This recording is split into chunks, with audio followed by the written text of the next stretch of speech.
Hey Startup Nation, I am so glad you came back to join us for another edition of the Startup Life. You clearly are ready to get the tools you need to get ahead of the competition. Go ahead and give us a 5-star rating while you're here. Now, if you're looking for an ad-free experience, go ahead and sign up for our Patreon page, where you will get exclusive content and access to our digital products that we're beginning to launch. The link is there in the show notes. And if you want to ask questions directly to some of our guests, follow the Startup Life Podcast Club on Clubhouse, as some of our conversations will start to happen there. But back to the task at hand. Are you ready to level up? Of course you are. Get ready as the Startup Life Podcast begins now. It's time to be about that life, the startup life. Here's your host, Dominic Lawson. All right, Startup Nation, so I hope you're ready to receive some value today. My name is Dominic Lawson, and this is the Startup Life, the show for entrepreneurs and career-minded professionals. You know, Startup Nation, how can we take back control of technology so it will shape the society we want for ourselves instead of becoming the monster we can no longer tame? We always know, have always heard that technology is supposed to improve life, but there may be a bit of an issue, which is why we have a fantastic guest here on the show today. He co-founded and leads the Center for the Future of Work at Cognizant, and he's also the co-author of Monster, a tough love letter on taming the machines that rule our jobs, lives, and future. He is Ben Pring. Ben, how are you, good sir? I'm good, Dominic. Great to be with you. Thanks for having me on the show. No worries. Thank you so much for coming on the Startup Life. And, you know, you wrote this fantastic book. Thank you so much for writing. And before we kind of dive into the book, I just want to ask you this. We've been asking everybody that's been coming on the show lately, as we start to kind of hopefully come out of the other side of this pandemic. Over the past 13 months, Ben, what are some maybe professional or personal lessons that you've learned? That's a great question. Well, it's been a pretty kind of surreal experience, I think, for me, for everybody, hasn't it, Dominic? Absolutely. I mean, and I think we're still processing it, really. You know, the good and the bad and the ugly of it all. Right. You know, to tell you the truth, I've been working remotely. I've kind of been a future of work guy for, more years than I care to remember. Over 25 years, I've been working remotely. So in a way, it kind of felt like the world was catching up with me a little bit. Gotcha, right. That people were kind of experiencing what I'd experienced for a long time. And I prefer this kind of remote work style, working, you know, outside of the city, not having that commute, not having to kind of put pants on every day. Right. I think there's a lot to be said for it. Now, at the same time, I travel, you know, in my job a lot, you know, prior to the pandemic. Of course. And, you know, to be at events, to be with colleagues, to be with clients. And I think that mix of, you know, when you need to be with people, when you need to be on your own, be on your own, that's worked for me. Obviously, that's a kind of personal thing a lot of people probably wouldn't work for. But I do think that coming out of the pandemic, what we've all learned collectively is that the notion that you need to be in an office, in a cubicle at 8 o'clock on a Monday morning and still be there at 6 o'clock on a Friday afternoon to get a job done, right, is probably not true.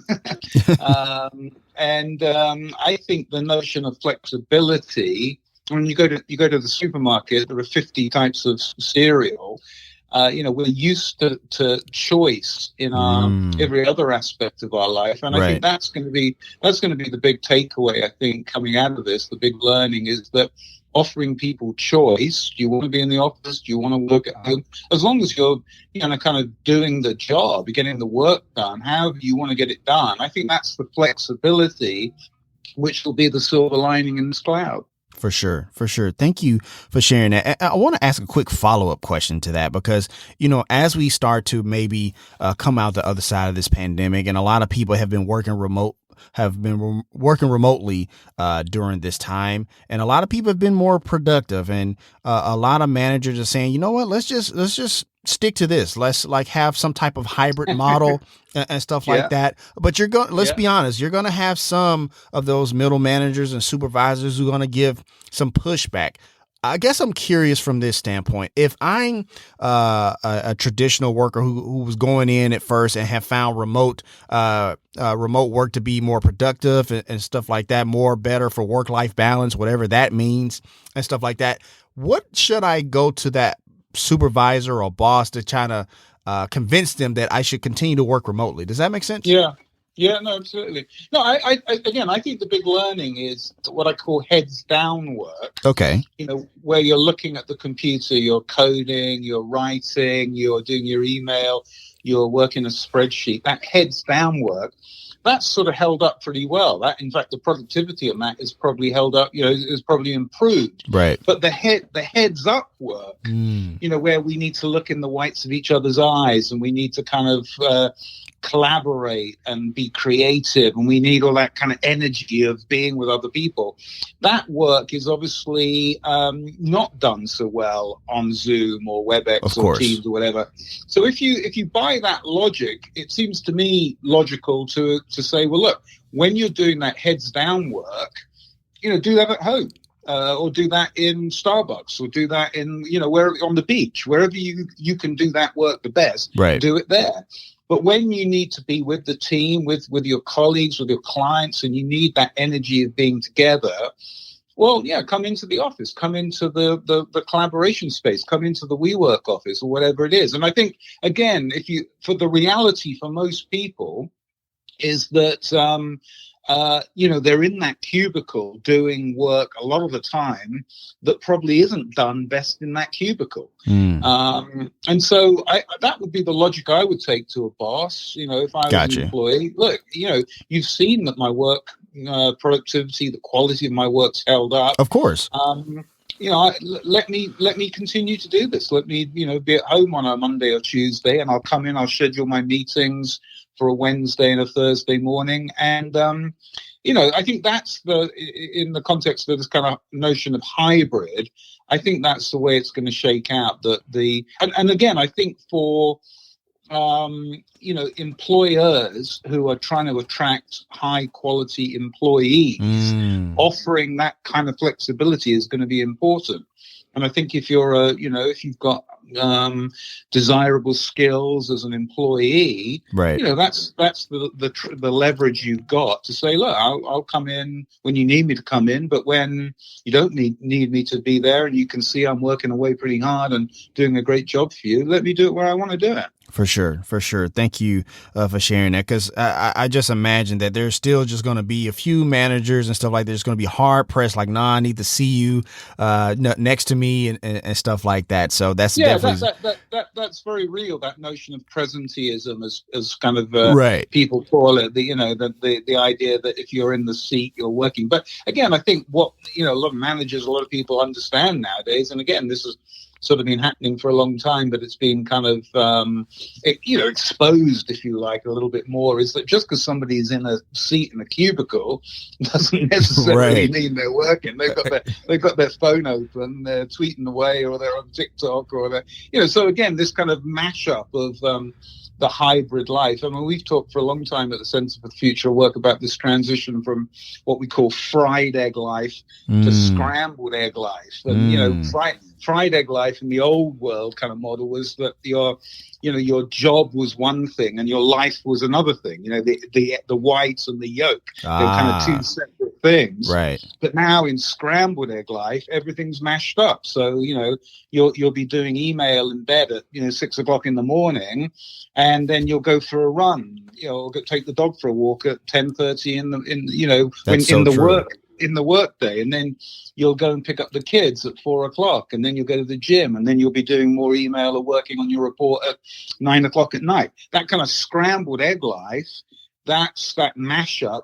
A lot of people have been living that kind of life for a while, but I think that's the life that everybody's sort of living right now. Certainly people kind of the office style worker. And I think for a lot of people, again, that's preferable. I mean, that's how I've worked for a long time. A lot of people kind of struggle to figure out how to optimize that. And one of the things you hear a lot of people talking about at the moment is, I'm just sort of burnt out and spending too much time online. Right. I'm spending too much time working. I just think that's, a case of people having to figure out how to do this. I mean, and I think ultimately that's up to an individual. You figure out how to manage your day and your other responsibilities in your life in this scrambled egg life. And I think in time, more and more people optimize that. And of course, it has all sorts of implications for employers.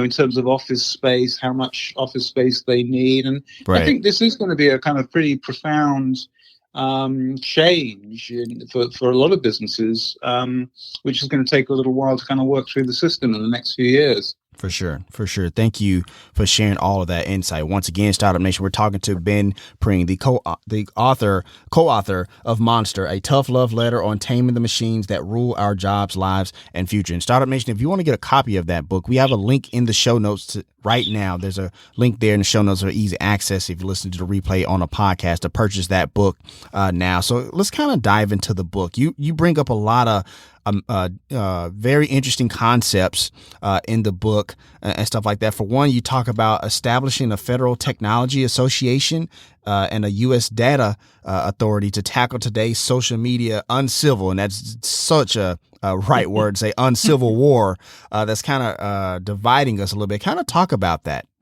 Yeah. Well, I mean, we're talking, the last few minutes about the connective power of technology and how it's, allowed us to keep working, and it's allowed, the world and life to go on, and that's great. And, so tech is absolutely central to our lives now, and it's absolutely central to everything that's good in our lives. But, only the most sort of Pollyannish or utopian or kind of one-eyed person would be blind to the fact that there's a lot of stuff going on in technology which isn't so great. Mm-hmm. And, particularly in the era of social media, I mean, we can all see what's happening, the kind of, with our kids or, in politics, how that social media echo chamber is sort of distorting things, right. Sort of bullying and trolling and body dysmorphia for kids, kind of all off the charts. And then you see what's happening in DC on January the 6th and QAnon, and these people have gone down a kind of algorithmically created rabbit hole and ended up in a kind of pretty weird place. And so what we're trying to talk about in the book is, well, how do we grapple with that? How do we, hashtag tech for good? How do we continue to keep tech in a good place, allowing us to work, allowing us to collaborate, allowing us to, be connected with our colleagues and our friends and our families, but at the same time, not allow these kind of negative, dark sides of technology to overwhelm the good sides and ultimately screw everything up. So the idea of the Federal Technology Administration is really kind of an acknowledgement that if you study the charters of the FTC and the FCC, which are kind of the main regulatory federal level bodies that oversee business and communications, if you look at their charters, they don't say anything about data or algorithms or any of these technologies that really kind of are controlling our lives now. Right. And we think it's time that we put in place kind of the modern infrastructure, legislative, regulatory infrastructure to manage the modern world. And, if you think about the FDA, the Food and Drug Administration, that was created almost 100 years ago to deal with issues in regulating food and chemical, and pharmacies and drugs as they were coming into the world. Right. And so we think, again, there's a sort of parallel that now that technology is so important, so central to every aspect of life, we need to kind of have that, as I say, modern regulatory infrastructure in place. And within the FTA, the Federal Technology Administration, we're calling for this establishment of the, as you said, the U.S. Data Agency, which would have a charter to understand and manage and create the rules of the road, if you like, for how data is used. Because, again, most people listening to this podcast probably understand the role that data is playing, but the vast majority of regular citizens, kind of regular civilians, don't really understand what data means and how it's used and what's at stake here.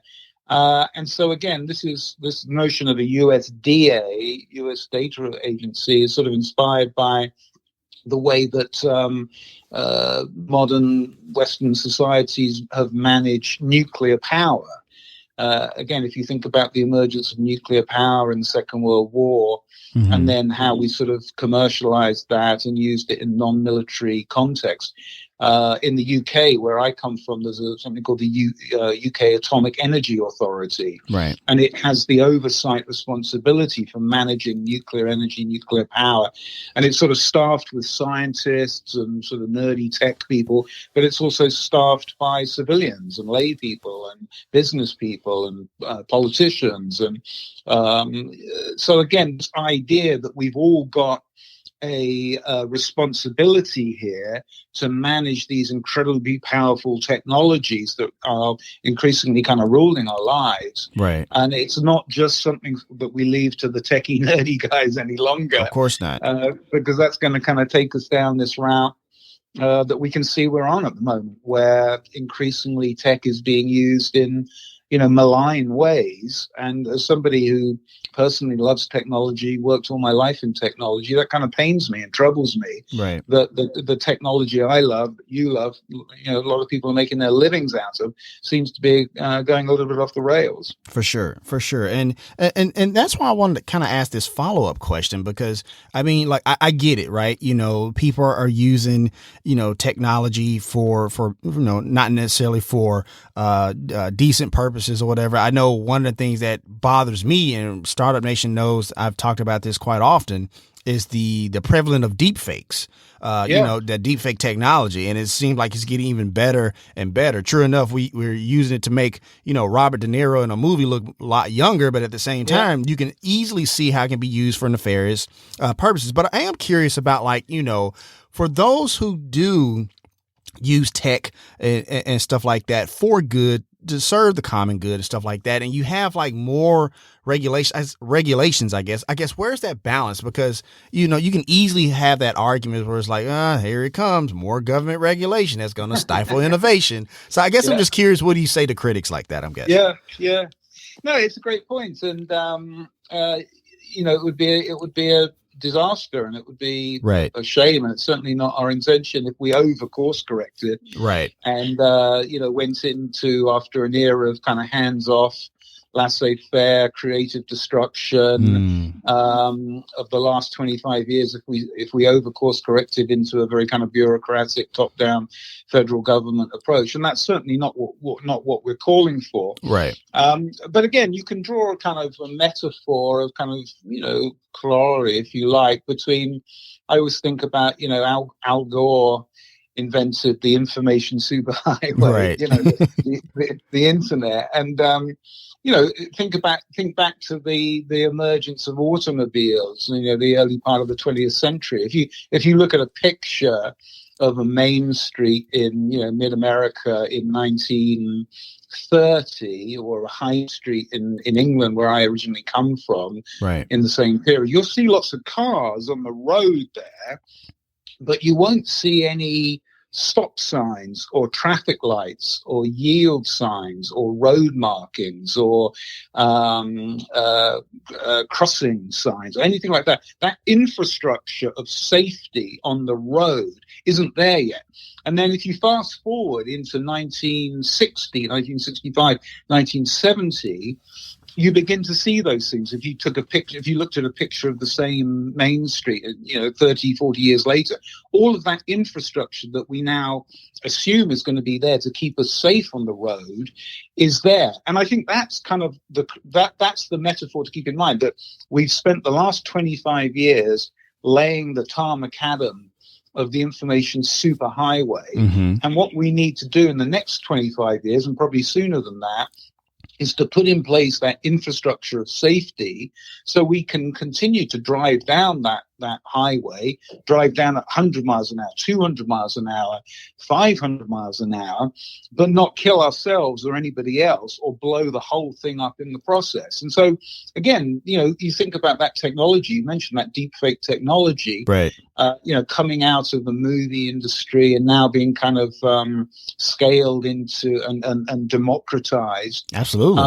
I mean, it's extraordinary. You look at the Tom Cruise deep fakes, and again, as a science nerdy techie guy, I think that's amazing. Right. But what happens, as you quite rightly say, when President Obama or President Biden or somebody says, as Ronald Reagan famously was caught on a hot mic saying in 1980, let the bombing begin in 5 minutes. Right. What happens then? And that seems funny now, but it's not going to be funny when it happens in reality. And so, again, that's just a perfect example of we've got this incredibly powerful technology, but we need to tame it. We need to be able to manage that. And the federal government is going to play a role in that. There's just absolutely no doubt about that. And again, I would say that the regulatory framework that made sense in the early part of the 90s, this kind of hands-off approach, this Section 230 approach, sort of made sense then when we had this little fledgling tree growing. Right. But now it's the biggest oak in the forest. It is. And the idea that we have the same approach to managing it now it's illogical. We did then, it's illogical. Right. Yeah, exactly. It doesn't make any sense at all. And I think only ideologues can argue that we need to continue to completely keep our hands off technology. I mean, tax policy around e-commerce, again, it sort of made sense 30 years ago. It doesn't make sense now. Right. Right, for sure. No, I definitely understand that for sure. And one of the things that you also talk about, going back to the kind of the deep fake technology, is the banning of political the banning of political advertising on social media. Because I think that's one of the things where when I think of deep fake technology, you can easily have like some celebrity who wouldn't necessarily endorse a certain candidate or something like that, endorse a candidate, and that person like, I never said that. That's not even somebody created that, exactly. But I can definitely, understand the whole banning of social media. I mean, political ads on social media, because the thing is, it's like when most people are on social media, they're not there for political ads or something like that for the most part, right? And so I think sometimes that thinking when you see a political ad can get a bit slanted. So if you would just kind of talk about that a little bit, if you don't mind. Yeah, again, I mean, where I come from in the UK, there's no political advertising on TV or social media or anything. Gotcha. Whereas here in America, the whole American political system, right, and all of its idiosyncrasies, is predicated on advertising, political advertising, and it's bad enough on TV, but it's just gone absolutely off the charts on social media, and it doesn't make any sense again. Right. And I think in Canada it's very heavily regulated. Mm-hmm. I think at a stroke, it would change the dynamics in America and the political uncivil war that's going on, as you mentioned, overnight. And some people say, well, you can't, even if you wanted to do that, technologically, you couldn't do that. And we just don't buy that argument. Right. You think about the fact that there are 2.7 billion streams being algorithmically managed and personalized on Facebook. The technology that can do that can absolutely manage a situation like that. It's just where there's a will, there's a way. For sure. And at the moment, the will is not really that strong amongst some people. Absolutely. Absolutely. Once again, Startup Nation, we're talking to Ben Pring, the co-author of Monster, a tough love letter on taming the machines that rule our jobs, lives, and future. And once again, Startup Nation, if you want to get a copy of that book, we have a link there in the show notes for easy access if you listen to the replay on the podcast. Now, one of the things you talked about in this book is probably going to be extremely controversial with some of my younger listeners of the Startup Life. And you talk about prohibiting the use of social media for people under the age of 18. Now, I can admit that during this pandemic, a lot of those young people kind of got me through it with TikTok, videos and being funny and stuff like that. But we've also seen that generation be active in the political space, under 18 and stuff like that. So I guess I'm curious, what's the thinking behind that one and why that prohibition for people under 18? Yeah. Well, think about it, Dominic. I mean, we don't let 13-year-olds drink. We don't. Or smoke or drive or vote or join the army or vote or get married. But we put the most powerful technologies ever known to humankind in the hands of a 13-year-old. Fair enough. Stand back, and then we're amazed that that's fair. And bullying and suicide and body dysmorphia and YOLO and FOMO and all this craziness just has gone off the charts. And it's sort of, at a personal level, upsetting to me. I've been a tech evangelist all my life. And, when my kids were young, I sort of overrode my wife's objections, got them phones when they were 12, 13, and said, I'll be fine. They're learning a new way of connecting and communicating, right, and, a new lingua franca of the world. And I step back and see what it's done to my own kids, and they're great kids, but the way it's completely come to dominate their life and how addicted they are to it. And I just think it really is a bit weird and strange. And frankly, I think when we look back at this period, the last 10, 15 years, in another generation's time, people will just be amazed that this happened, that we allowed kids to do this in a kind of unsupervised way.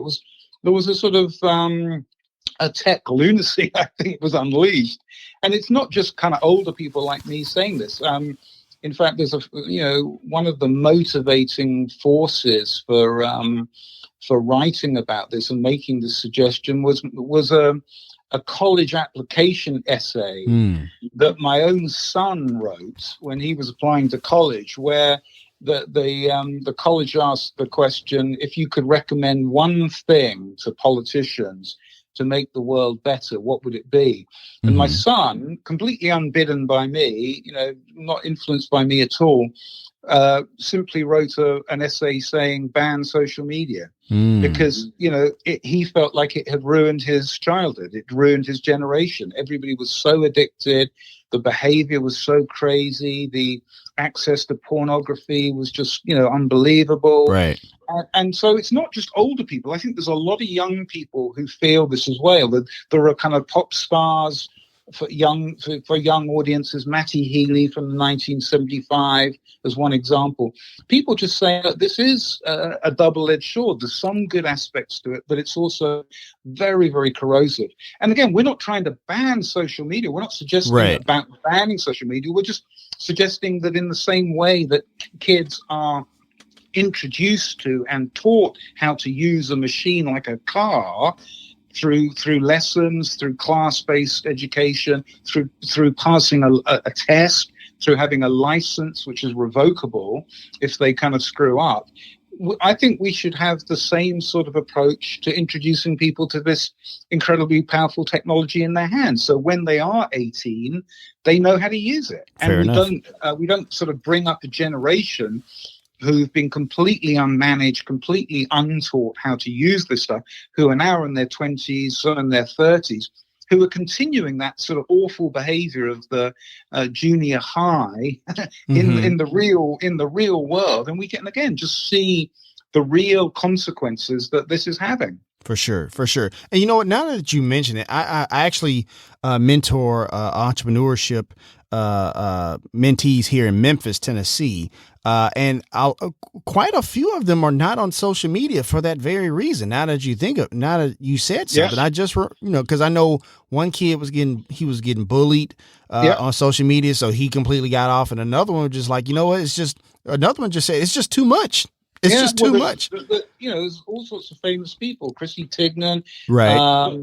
The tennis player Andy Murray. In the UK last weekend, all the Premier League soccer teams went off social media for the whole weekend. And so there's lots and lots of people who are saying this now. And the point that my son made, which again is sort of heartbreaking a little bit, is that it's very, very hard for an individual kid, and I applaud, the folks that you're mentoring down there in Memphis. It's very hard for an individual kid to kind of go off on their own, right? Because they feel like they're the outcast. They feel like they're the kind of, that they're outside the inside group, if you know what I mean, right? And I think again that's why. Famous people, well-known people who are beginning to go off. I think that's, that hopefully that's a sign to some of those younger people, but that it is okay to disconnect, either temporarily or perhaps permanently. And you don't need to live your life in this way, because again, I mean, anybody of a certain age knows that this wasn't how the world was. 10, 12, 15 years ago. There was a world before social media, and it had its problems and challenges too. But For sure. what we're seeing at the moment is kind of crazy. I think the other really important thing to mention, Dominic, particularly to your audience, is that the solution and the answer to these issues and challenges isn't just government, regulation and oversight. It isn't just individual human actions. There's a whole commercial opportunity, an innovative startup disruption-based opportunity here to bring in solutions to these problems. One thing some people will have heard about is the Light Phone, which was a Kickstarter-funded campaign, one of the best Kickstarter campaigns ever, of literally a light phone.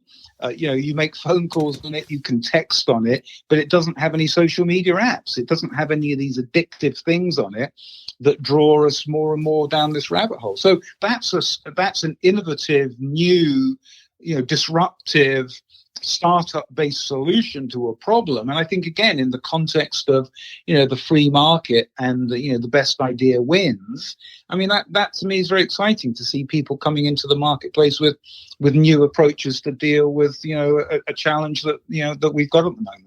For sure. Thank you for sharing that. I want to ask this next question, but before I do, I want to read a quote from the book, a piece from the book really quickly before I do.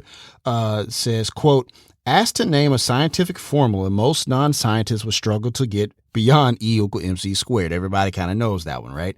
Would any of them know R is greater than G, we wonder. Yet R greater than G is the most powerful formula affecting the lives of billions of people around the world as they go about securing their daily bread and avoiding their quotient of pain, end quote. So I wanted to ask you about that. What is R greater than G, and why should we know what that is? Yeah. Well, that is a formula that an economist called Thomas Piketty, who's a French professor in Paris, came up with in a very, very important book that was published about 10 years ago called Capital, which the formula means simply that the rate of growth of capital is higher than the rate of growth of the real economy. And so that's a fancy way of saying that the rich are getting richer. Right. And technology is playing a role in that. If you look at the explosion of wealth in tech in the last 10, 15 years, the fact that the biggest companies in the world are now tech companies, the richest people in the world are now tech people, really what's happening is that wealth is consolidating, and similarly poverty is consolidating, and this is very, very troubling. And I think if you decompose a lot of the problems and challenges all around the world, politically, sociologically, right, they all come back to this reality that there are a lot of people who increasingly feel they're being left behind. Economically, they can, in fact, ironically, and sort of, they can see through their phones on Instagram the lives of the rich and famous, and they realize that they're not living that lifestyle. Right. And so R is greater than G is really just calling out in a sort of academic way that we need to do something about that. And that's really, again, the story of the last political campaign. It's the story of Bernie Sanders and Elizabeth Warren. It's the story of now Joe Biden trying to do something about that. For sure. with the infrastructure spending. And this plays out in the UK, Brexit, that people may have heard about. That's a sort of manifestation of the same reality.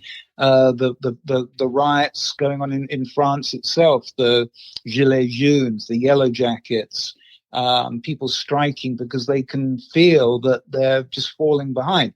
And the role of technology in that, again, is sort of troubling, because if all technology is a way of making the rich richer, right, then count me out, really, because that's not the world I want to live in. It's not really the world of technology Right. I want to live in. So, yeah, that's what it's all about. For sure. But I would ask, and I definitely agree 100% with that notion. But in the same vein, it is also fair to say that, that same kind of tech, obviously not with the war chest that the big tech companies have of capital, but that same kind of tech, even at a grassroots level, is also a way for people who didn't have that access to make a living for themselves. For instance, I have this podcast or whatever. I didn't have to go through a big tech company to do that, or somebody in Mumbai who knows how to code, right? So I mean, it's also fair to say that, isn't it, right, Ben? Oh, of course, yeah. No, again, this is the double-edged sword right, of right. technology, and right. why we're not coming to bury technology. Of course.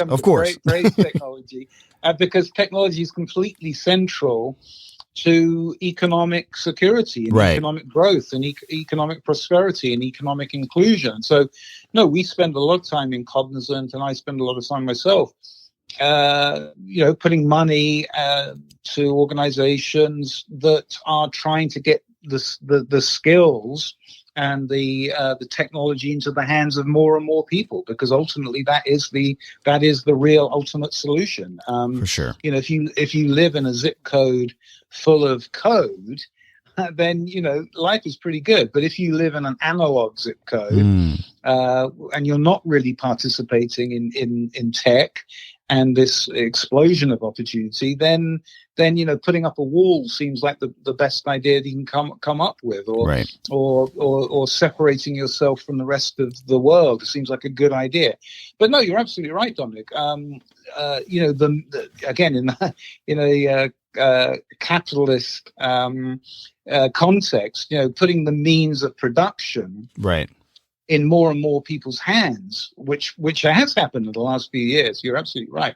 That is ultimately the real answer. So, we're not trying to say tech is the big. Of course not. Of course not. No. We're simply saying that technology is. We can see having this impact of compounding winners and losers. Right. And we can't allow that compounding to go too far. We need to spread the opportunity more broadly. And again, people listening to this, people who are in the tech startup world, that's terrific. That is absolutely the number one thing to do. Kind of the route to survival, to thriving in the fourth industrial economy is all through digital literacy. And so, no, you guys are doing the right thing. For sure. Thank you for sharing that. Once again, Startup Nation, we're actually wrapping up with Ben Preen, co-founder and leads the Center for the Future of Work there at Cognizant. So if you would just really quickly, just kind of talk about the work you do at Cognizant, if you don't mind, Ben. Yeah, well, Cognizant's a big technology services company, right? 300,000 people around the world. And we work with banks and airlines and insurance companies and government departments to help run their tech and, develop their tech, everything from sort of, the data center end of the world through applications and services and business processes.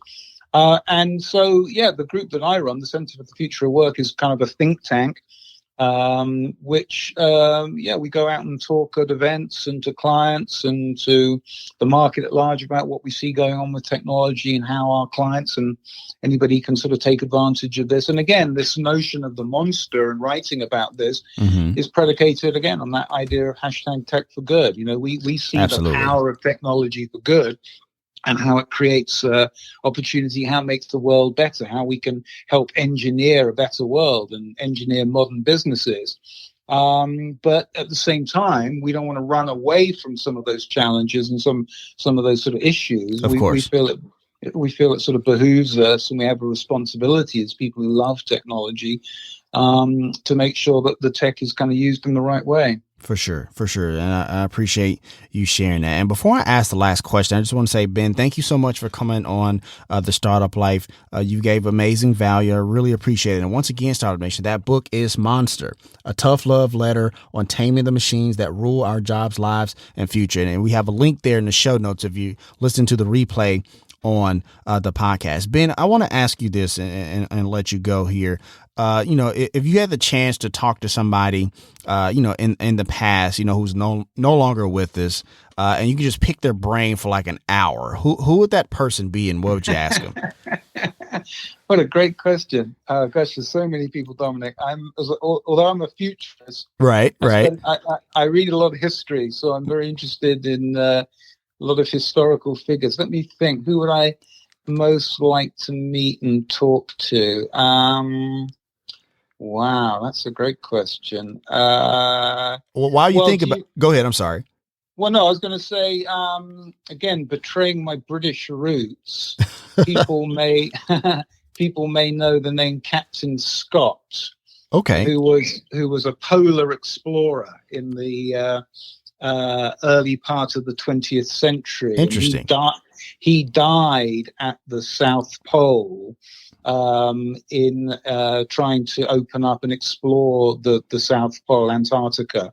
There was a Norwegian gentleman called Amundsen he and Scott were in a race to be the first person to get to the South Pole, and Amundsen beat him, and Scott died on the return journey back to base. And if people don't know that story, it's an incredible story of a sort of adventure and the human spirit under incredible stress. And his diaries, which he wrote all along the way, and then literally in the tent as he was dying the last few days of his life, they're incredibly powerful and moving stories. And I'd like to have met him, because he was he was an incredible sort of character, a leader, a pioneer, somebody who took on incredible risk and gave their life in, trying to achieve that incredible goal. And I think there's a lot of to be learnt from people like him and Amundsen, and also Shackleton, who was another of these crazy explorers who wanted to kind of go where no man had been before. For sure. It's funny you mentioned that. Before the pandemic, here in Memphis at the Pink Palace Museum, they actually had that exhibit about that race between. They did. That's one of the last museum exhibits I kind of caught before the pandemic and stuff like that. And I was reading about, Captain Scott and Amundsen and how the difference in the size of, gear and teams as opposed to the other and stuff like that. So I'm actually somewhat familiar with that story. And I definitely know those journals that you're talking about. Sure. There's a lot to learn from it. Is a lot to learn from reading about people like that. And again, I think particularly in the context of a kind of entrepreneurial mindset, absolutely, entrepreneurial spirit, kind of studying those people who've really taken risk to kind of go, as I say, where other people haven't been before, whether it's in developing an app or a system or, exploring the world, exploring virtual reality, the kind of next paradigm. I think, again, applying those lessons, just learning the temperaments of those people, how they dealt with stress, how they dealt with adversity, how they bounced back. They're super interesting books to read all about that. And I think you can draw pretty straight lines between that world that seems a long time ago and 2021 and beyond. Absolutely. Thank you for sharing that. And that's going to wrap up this session, which I really hate because I really enjoyed talking to you. Ben, I could talk to you longer, but I know you have a meeting to get to. So, but that's going to wrap up this session of The Startup Life. I want to once again thank Ben Pring, co-author of Monster, A Tough Love Letter on Taming the Machines That Rule Our Jobs, Lives, and Future. Thank you so much, Ben.